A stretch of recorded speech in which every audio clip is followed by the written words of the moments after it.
Welcome back to the channel, Exile. In this week's video we are presenting the Gemling Legionnaire Widowhail Spark Mana Stacker. Now don't worry, it's not as expensive as you may think it is. This video will have two PoBs included. There will be a budget PoB for 30 div and the PoB for this build that you see right here.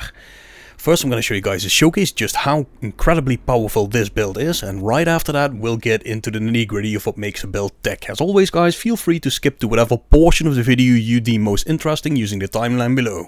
Let's go guys!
The sun seeks till Jolly.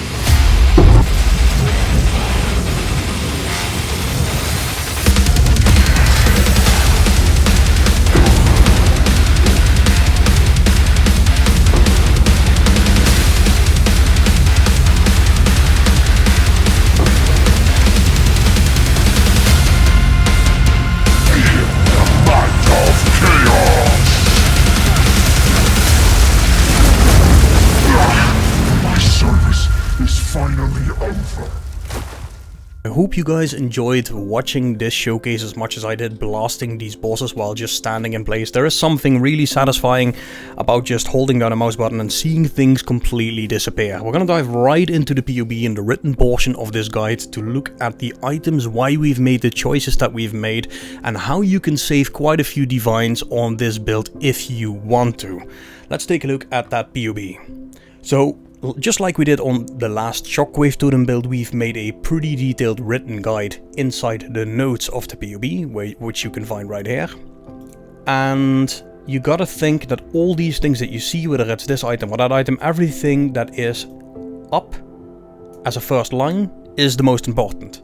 This is the next important, this is the third important. So why do you need to know this? Because sometimes you can have certain priorities on items that you can just not use, such as optional corruptions, which will save you dozens upon dozens of divine throughout the build. Now, if you have the amount of currency of an absolute golden god, you might as well go for all the corruptions you see in here. Everything does have that option in there for specific corruptions, but just know the price skyrockets. I have not done that in this build, except for the Quiver, which I have skill speed on, and the difference between that is I think 20 div extra, with a normal version being about 10 div and with this version being over 30 div. But just know that in the notes we have everything for even the wealthiest guy to enjoy for this base version of the build. Now we will not be using Adorned, we will not be using Dream Fragments, because I don't want this to be the first version of the build already at 1000 div, so I think the budget on this, if you set it up correctly, is going to be the upper budget from what we saw from the Shockwave Totem. Now let's take a look at each individual item. For Widowhail, it's important, guys, that we search for increments of 50%. What does that mean? If we look at our quiver, we see +2 to the level of all projectile skills. That means 50% of 2 is 1. And that means we want 50% increments, so you either go for a 250 or a 300%, because that is an additional level to your spark. And just like with the shockwave totems, level scaling is one of the most strong options to scale your DPS. I would say, guys, just don't buy any bows that don't have any sockets. So you might see a 300% bow out there, it doesn't have any sockets. Keep in mind, if it's 300%, it is corrupted and you cannot socket it yourself. You do want to get your mana on kill in there, or if you go for the exotic route and you want to add lightning conduit or blink, then you could put spirit runes in there as well, making it easier to get to 60 spirit via your amulet, for instance. For your quiver, guys, the base is very important. It has to be a penetrating quiver, because each 100% pierce means piercing one enemy. If we set it up correctly, like we show in the guide, we are looking at 693% pierce. We could get to 700, not really important, but this means you pierce 6 enemies. That's what that means. So on the quiver, we want this to be the base. We want +2 projectile, we want 40% or more increased projectile speed, because we scale the quiver 450% in this setup, which really does help with projectile speed. And you could get some mana on kill. It's not needed at all, because we have percentage mana on kill, so the flat mana on kill, considering the fact that we have a 10,000 mana, will not do very much. Now there are some optional but not needed corruptions, like we just said. You can get flat mana on there or skill speed. It's up to you which one you choose. Skill speed is the damage multiplier of choice there. For the unique body armor, guys, we're using the Warrior Invictus with a 5 socket corruption. We are using 5% maximum mana, and we're using 10% elemental resistances per socketed rune and soul core. Now, there are versions that we can make where we use 5% increased attributes per soul core on top of the mana, but the amount of resistances you're going to have to put in the rest of your gear make that a much more expensive setup. So we will be making a part 2 of the spark guide if this one is successful, for the people to scale beyond what this is right now. And you're going to be socketing this armor with 2% max mana cores inside. For the belt, we're going to be using an Ingenuity. If you can get it, a 75% preferred. Corruptions that you could get is a rule above 80%, expensive and not needed, and maybe a resistance if you would want. For a rare amulet, guys, we're looking for, once again, maximum mana. Higher is better, but look for about 140 or more. Intelligence, 25 if we can get it, and then +2 the level of all projectile or spell skills. Both scale your spark. If you can get a +3, that's better, but +2 will do, especially because we want to keep this somewhat budget. That is the road to go. If you can get plus all attributes in there, that counts towards your intelligence, and because we're a Gemling Legionnaire, that stacks your mana up as well. Now, if you can find an amulet with all these things with spirit, very nice. It's not needed though, unless you want to go for blink and cast on shock lightning conduit on top of what we already have, and I really don't think that's necessary, but if you want to go for that, that would be the way to do it. A good anoint is spaghettification, which is a lot of extra attributes, insightfulness, which is 6% extra int, and mana blasting, which is just flat 5% extra mana with I think 20 or 30 flat mana. Spaghettification also gives you 3% movement speed. This would be my first choice, this would be my second choice, this would be my third choice. Rare rings, breach rings. Why do we go for breach rings? 50% scaling of modifiers possible through breach rings. They just have that ability to have the quality up to 50%. So what we want on there is maximum mana, higher, once again better, but try and get like 240 or above. And this is obviously with quality already applied. Intelligence, if you can get a 25 and above. Cast speed, 20 plus preferred.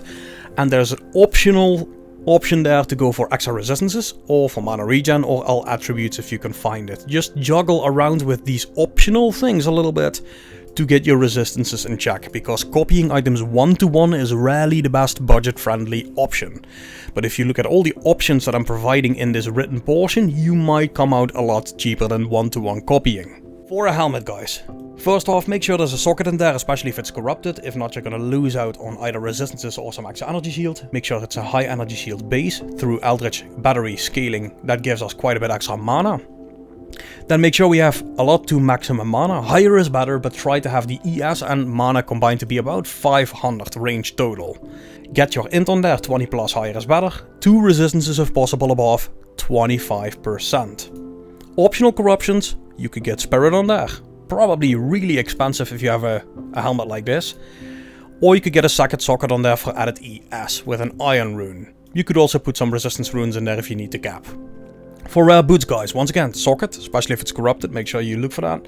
Go for a high energy shield base for Eldritch Battery scaling, movement speed 30%, 35% if you can afford it with all the stats that we show here. And then once again, maximum mana. Mana, ES combined, roughly 250 and above if you can. 2 resistances if possible, both 35% plus. Now this isn't going to be cheap, and know that if you manage to get better resistances on your helmet, you can lower resistances on your boots, and vice versa. So you could make this 30%ers and this 30%ers instead of 25-35. It all depends on what you see on the market, so be sure to look that up before you one-to-one copy, like I said before. Then you could go for a 3rd resistance or intelligence on your boot. Rough to get. Right, because even my boots that I have, and I'm trying to keep this budget, I think it has shock duration or something like that, so I didn't push it all the way. But there is a nice corruption on there, as you can see, 22 lightning res, optional corruption, additional resistances, or a second socket. For rare gloves, same story pretty much as these items, same story on the rest of this as well. I'm not going to repeat that. For the corruptions, it's also the same. Flask, melting maelstrom. This is pretty much mandatory. It's the best option there, best in slot bar none. Just make sure you have that before you play this build. Your life pool and your casting pool are both mana. You don't want to get into a situation where you run out of mana casting and then just getting one tapped. For magic charms guys, I would recommend a stone charm if you have this amount of mana, which is pretty much our life pool, with increased duration and reduced charges per use. If you don't have the damage to one-tap everything like you saw in the showcases, you may want to go and just remove a couple of nodes here, get yourself the Hunter's Talisman node here for 1 additional charm slot, and if you have that, you're going to be putting in a thawing charm. I did not find this to be necessary anymore at this stage of the build, but just change the build accordingly if you feel you need it. For rare jewels guys, we're going to split that up in 2 categories, 2 subsets of jewels. One subset will boost the Quiver even higher. It'll get us to 450% Quiver effect with the 300% Widow Hail and the 3 combined. We have a couple of Quiver effect nodes here as well, and the idea is that the jewels plus the Widow Hail plus the 3 get us to 450%, which is plus 9 to spark. Huge. That is absolutely huge. The subset 2 will focus on duration, shock effect, cast speed, and most importantly mana on kill.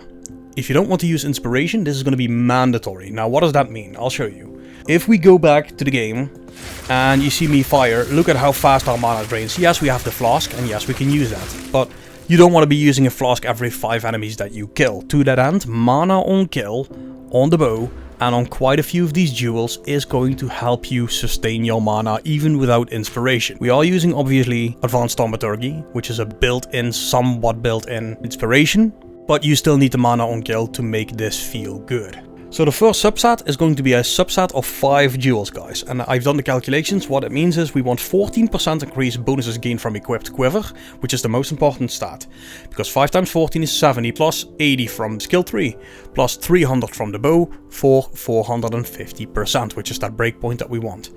Optional, movement speed, magnitude of shock. Now the interesting thing is, without these 2 optionals, these jewels are about a div. With movement speed 2%, they jump up to 10 div. It's up to you whether you want to make that sacrifice. You don't need to. Just know the option is there. Optional corruptions, if you're wealthy enough to do this and you're like, hey, you know what, I'm gonna Val slap. I didn't do that, but you can. Once again, you could get some resistances, you could get some intelligence there, or corrupted blood immunity, but good luck on that one. The subset 2 of the jewels is going to be 4 jewels in total, or more if you skip on some of the unique jewels that we're going to present later. And that is recover mana on kill, there it is, very important, 2% max. If you have 4 of those jewels with 2%, you got 8% plus 4% on the bows, 12%, and that recovers about 1200 mana per each little enemy that you kill, which is a lot. That helps you just spam in simulacrums. We also want skill effect duration on there, 15% is the max on that, magnitude of shock 20% max. Now as I said before, do not try and buy perfect jewels with everything max, you're going to be spending a buttload. You can often better roll them yourselves with divines, that's going to be much cheaper. If you feel the mana on kill is not needed for you for whatever reason, you might be doing a different setup, you might be adding inspiration because you think the damage is overkill, then you're going to be replacing the mana on kill with cast speed, which is a 4% max possible. Optional corruptions, same story as the other jewels, right? Resistance, intelligence, corrupted blood immunity. For unique jewels guys, all of them are optional, and I do mean all of them. There is no unique jewel in here that is completely mandatory.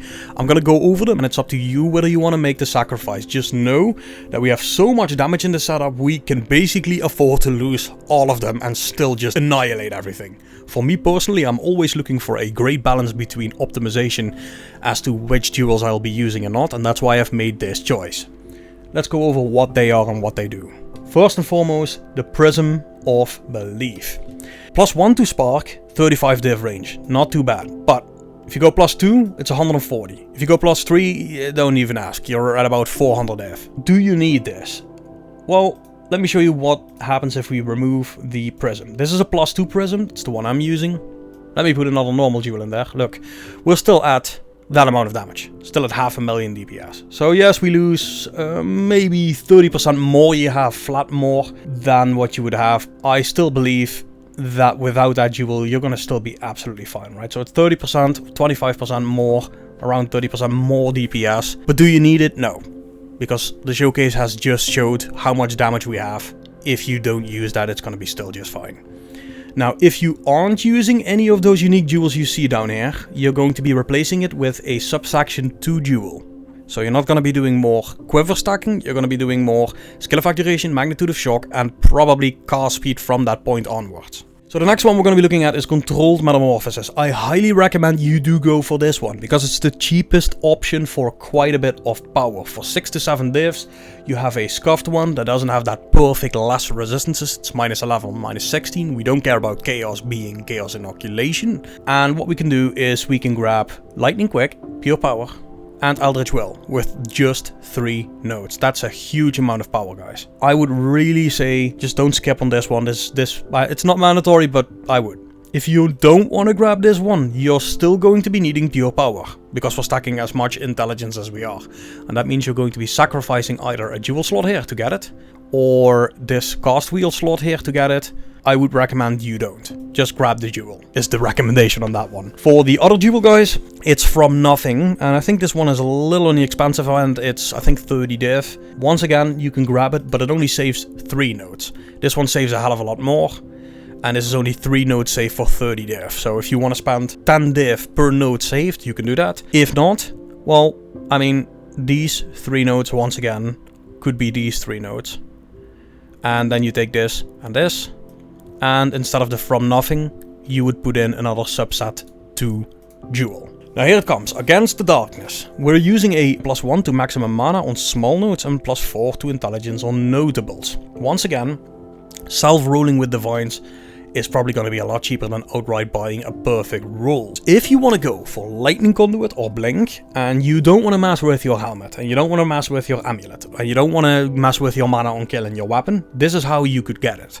You could do the 4% intelligence on notable and a certain amount of spirit on notables as well, but those things are 140 divine. So it's up to you whether you want to make that sacrifice. For me, I'm not even using Lightning Conduit here or Blink if I'm doing maps, because this is simulacrum specifically. I would remove these 4 points right here and the 1 jewel that is in there, and I would grab these 3 nodes right here. 1, 2, 3. Acceleration. It gives you a little extra cast speed, which is what skill speed is, and some movement speed. And for the 4th node, I would grab that one, which is an additional 4% movement speed. So you'd gain 7% movement speed, and all these little things sometimes make a big difference in how you flow through maps. Having said that, if you have the currency, this is the way to get Blink, plain and simple. So then we have a Megalomaniac. A Megalomaniac to me is always the most fun thing to search, because it gives the most options for customization in your build. But that also means prices vary wildly.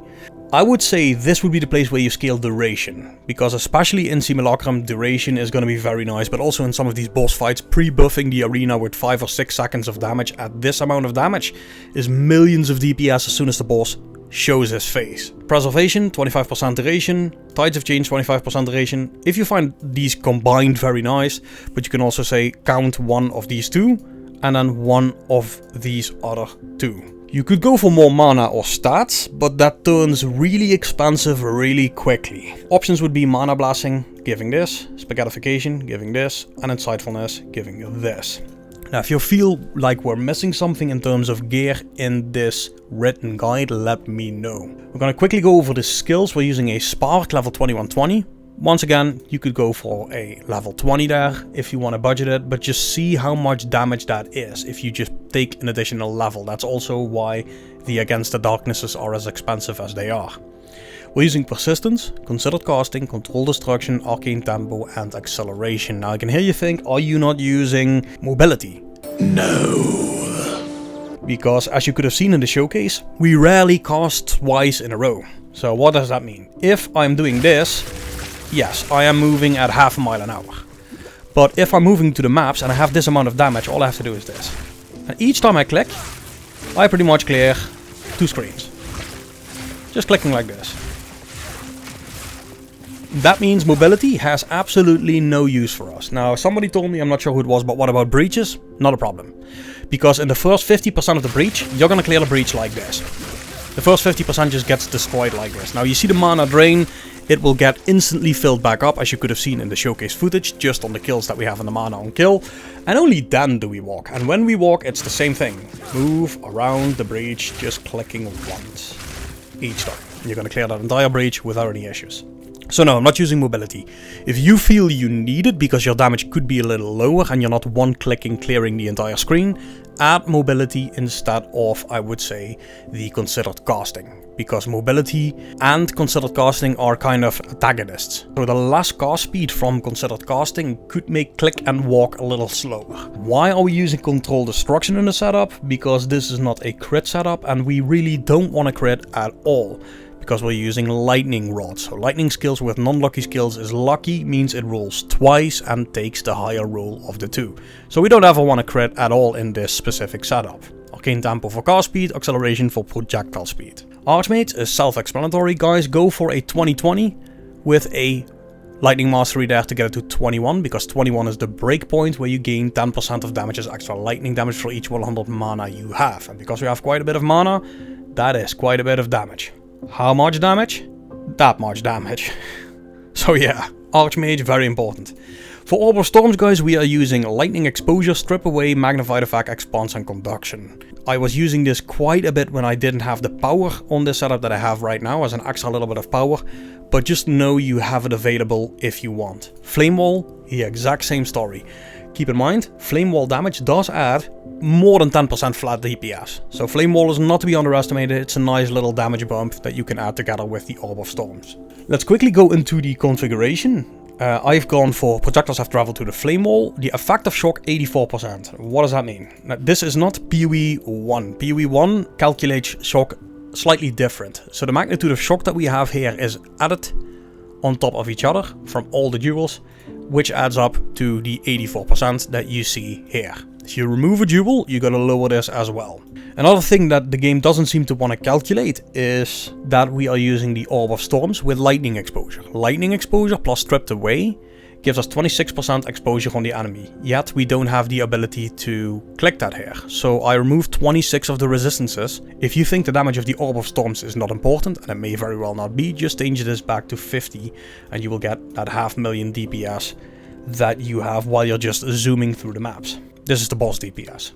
So that's pretty much it, guys. I'm not going to go too deep into the mechanics. I have been doing a bit of a calculation as well on the side as to whether I want to change this for more duration. Inside Simulacrum, adding more duration is huge, but right now we're at so much damage that it doesn't really matter anymore. I would highly recommend for you guys to follow the written guide, follow the instructions in there. If you think we've missed anything, let me know as well in the comments of the video. Now, before we go, we have a buddy on the Discord, and he's called ITSFINEOKAY, and he is fine, okay? Because what he did for you guys is he made a 30 Divine budget version that will still blow the ever-living balls of our content. This is a 30 div version. It is using a wand and shield, and the reason it's using a wand and shield is because it's really difficult at a really low budget to gain all that mana on the bow and on the Quiver. He also has notes in here where you can compare what he paid for what he did. And like I said, you know, 30 div budget. This would help you set up for farming for what I just showed you guys, right? This would be a base version that you can use. Most of you guys probably have the divines to build what I just showed you, the previous PoB. If you do not have that, check out this PoB in the video description as well. He's done quite a bit of testing. We really need to thank him. Valuable member of the community, did a lot of testing.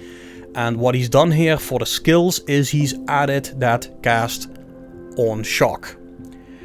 As you can see here, there's a warning for Spirit, but that's only because both Blink and the cast on Shock are enabled. So for bossing, you'd turn this on. For mapping, you'd turn the Blink on. And you'd be fine. And this supplements the loss of damage that we have in our crazy setup, quote unquote, to make sure that he's gonna be just fine while he is doing his bossing. Now this damage might not seem very high, but trust me, that is enough to pretty much steamroll maps without any trouble at all. And probably to do the lower level simulacrums as well that you would need to farm up currency. So give him some love, guys. He really did a lot of work on this and he did a lot of testing, and it was actually him that pointed me towards the bow version, because I was doing a min-max version with the wand and shield first, which is a lot more expensive, right?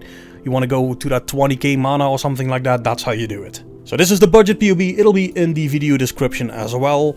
This will get you going. But for all the information, find the main PoB, the written information in there that we've just showed. It's gonna help you a lot. So if you've made it to the end of the video, you are an absolute trooper. I know it's been a long one, there's a lot of information, and I did go over it quite fast. Lucky for you guys, we have the written portion of the PoB that you can just go over. If you see anything in that PoB where you're like, that doesn't make any sense, or you could change that over a little bit without ruining the budget of the build, because we're trying to keep it as low budget as we can, let me know and I will edit it inside the PoB and keep updating it under this video. Next week or in 2 weeks, depending on how much currency we make, I want to make a second version of Spark that is higher budget, because trust me, this is not the most power that we can get from this build. It can get a lot stronger.